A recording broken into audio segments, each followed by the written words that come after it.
My dad has a rare form of leukemia and had undergone treatment several years prior successfully and really pretty easily, and did another round of his chemotherapy treatment when his leukemia relapsed. He got an infection.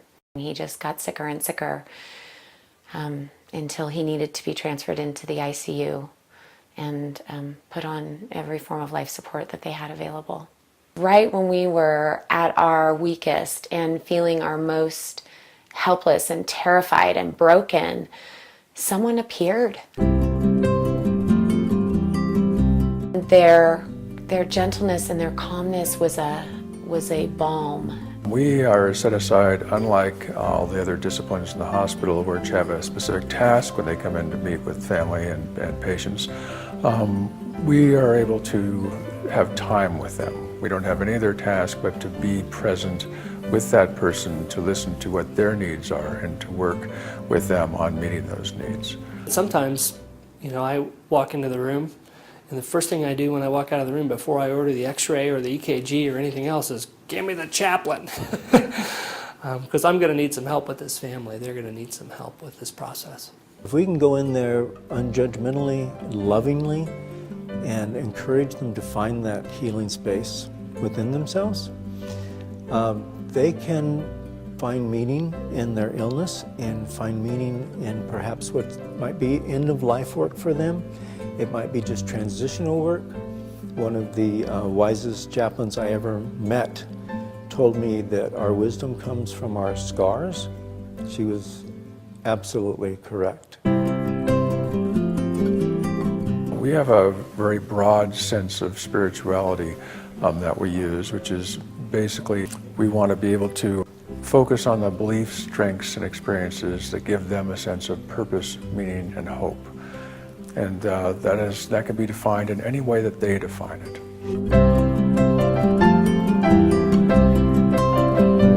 We're open to all people who come through the doors, but there are also specific things that we just need to be aware of, for each person, and each person is unique, and really trying to meet that person and understand what that is. So it isn't just a one-size-fits-all.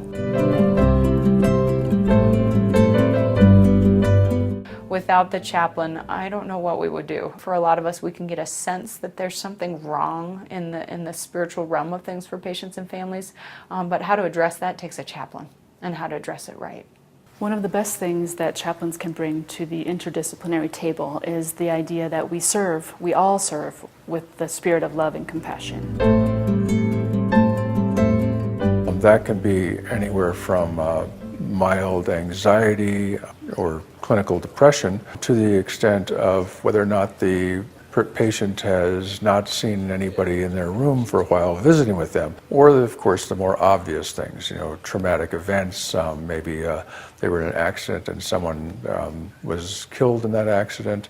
They're getting a diagnosis of a serious illness. Well, I will use cues like that, the pot of flowers, or the balloons that are sitting there, or the absence of anything personal in the room. That sometimes speaks volumes. We recommend that if a caregiver sees a need that they think that spiritual care may be of assistance for that patient or family member, that they contact the chaplaincy services first and give us a consult to see that person, rather than asking that patient or family member whether or not they would like to have a chaplain show up. Unfortunately, patients are concerned that we might be there to evangelize or have some agenda with them, and so they immediately decline that opportunity most of the time. Our team especially, in helping take care of patients at really difficult crisis times, we tend to have emotional stress too, and spiritual distress about that, and the chaplains are always available to actually help support us as well, so that we can keep taking care of patients and families. There's always a time to meet with a staff person. They all make my blood pressure go down when they walk into the room, even to talk to me.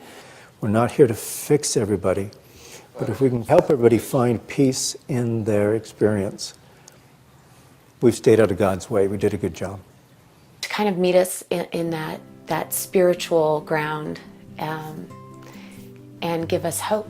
Hope that was not dependent on the outcome of my dad's battle. That was the greatest gift that they gave us. Well, my dad's amazing. They called him Lazarus in the hospital because no one could believe his recovery. He's living and he's strong and hearty. And it's that great reminder that we really don't know the end of the story. And I get to be reminded of that every time I look at him.